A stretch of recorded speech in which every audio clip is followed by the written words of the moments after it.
কার সাথে আমার বিয়ে হবে তাকে একদম নির্ধারণ করা, নাকি এটা কর্মফল? নামাজে অতিরিক্ত হাই আসলে করণীয় কি? নামাজরত অবস্থায় শিশু জানামাজে প্রসব করে দিলে করণীয় কি? নামাজ ছেড়ে দিব নাকি চালিয়ে যাব? মেয়েরা বোরকা না পরে বোরকার বদলে বড় জামা ও হিজাব পরে কি বাইরে যাওয়া যাবে? নামাজের মধ্যে যদি একাধিকবার ভুল হয় তাহলে করণীয় কি? আজানের সময় মেয়েদের মাথায় কাপড় দেওয়া এবং কাপড় থাকা বাধ্যতামূলক কিনা? চেহারায় ঘন দাড়ি থাকলে অজুর পানি কতটুকু পৌঁছাতে হবে?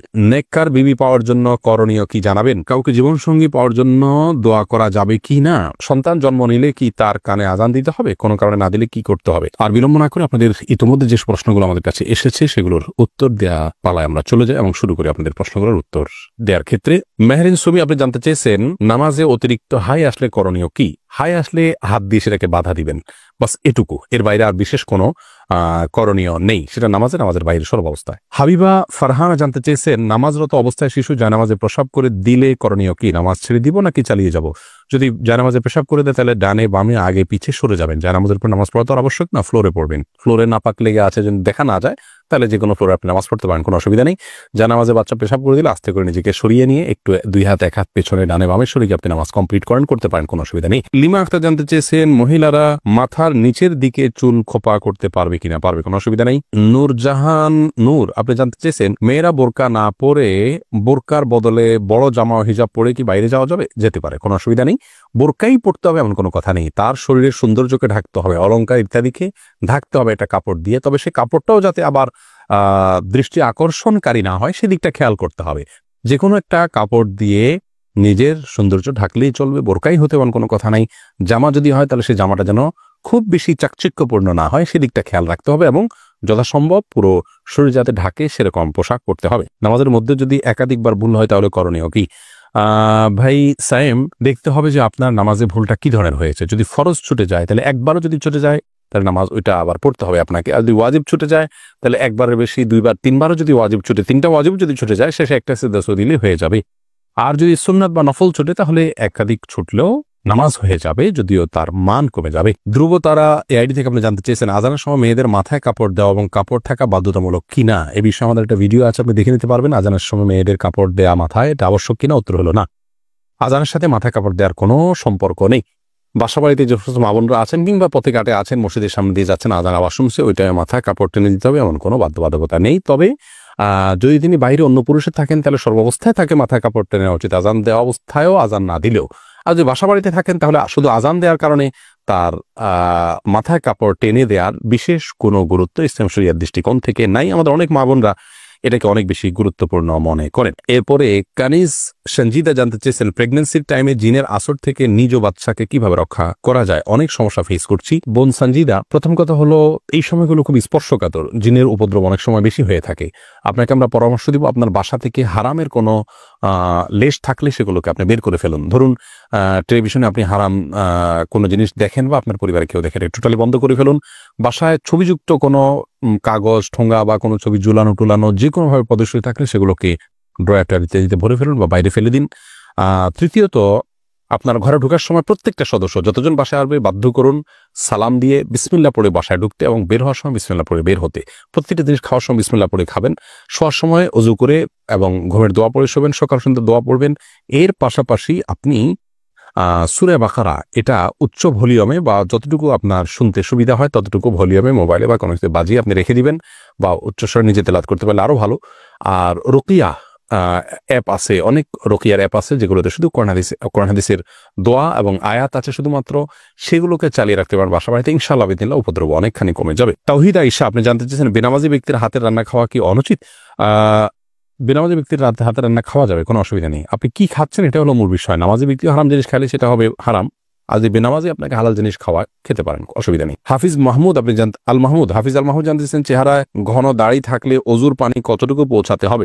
চেহারা যদি ঘন পানি থাকে, এই দাড়ি থাকে, তাহলে আপনার দাড়ির গোড়া পর্যন্ত পানি পৌঁছানো যদি অসম্ভব হয়, কঠিন পর্যায়ের হয়, তাহলে সেক্ষেত্রে দাড়ির প্রকাশ্য অংশে শুধুমাত্র পানি পৌঁছাইতে হবে, যতটুকু ভেতর পর্যন্ত যায় ততটুকু পৌঁছাইতে হবে, গোড়া পর্যন্ত পৌঁছানো বাধ্যতামূলক নয়। আতিকুর রহমান আপনি জানতে চাইছেন কবর জিয়ারত করার সময় আমরা সূরা পড়ি, আসলে কবর জিয়ারত করার সময় আমরা কি পড়বো, দোয়া কিভাবে করব, কবর জিয়ারতের নিয়ম জাস্ট এটি লিখে দিলে আমাদের পেজে একটা ভিডিও পাবেন বা আমাদের ইউটিউব চ্যানেলে আসন্না ফাউন্ডেশন লিখে দিলে যে চ্যানেল আসবে সেখানে একটা ভিডিও পাবেন। আপনি কবর জিয়ারত করার সম্পর্কে বিস্তারিত সেখানে জানতে পারবেন। কবর জিয়ারতের জন্য কোনো দোয়া পড়ার কোনো সূরা পড়ার কোনো আবশ্যকতা নেই।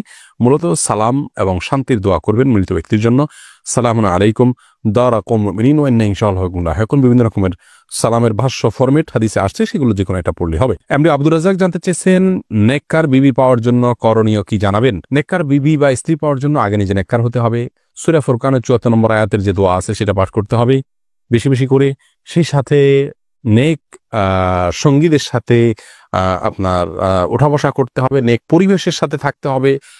ভালো সোসাইটির সাথে থাকলে ভালো সোসাইটির সন্ধান পাবেন এবং ভালো দিন প্র্যাকটিস করেন এরকম মেয়েদের খোঁজখবর নিয়ে বের করতে হবে। আল্লাহর কাছে দোয়াও অব্যাহত রাখতে হবে। সিয়াম পাটোয়ারি জানতে চেয়েছেন কাউকে জীবনসঙ্গী পাওয়ার জন্য দোয়া করা যাবে কি না।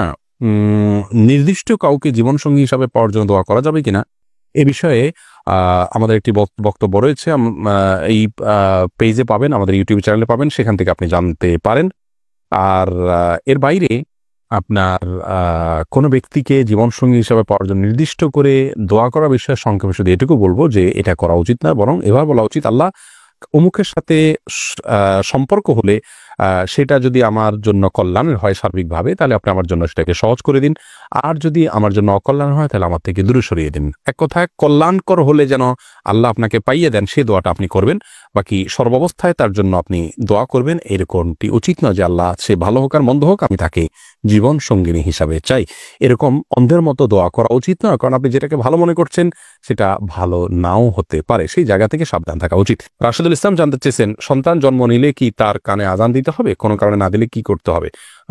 প্রথমত সন্তান জন্মের পর তার কানে আজান দেওয়ার বিষয়টি অনেকগুলো হাদিসে বর্ণিত হয়েছে। হাদিসগুলোর সনদগুলো সবগুলাই মোটামুটি দায়ী পর্যায়ের।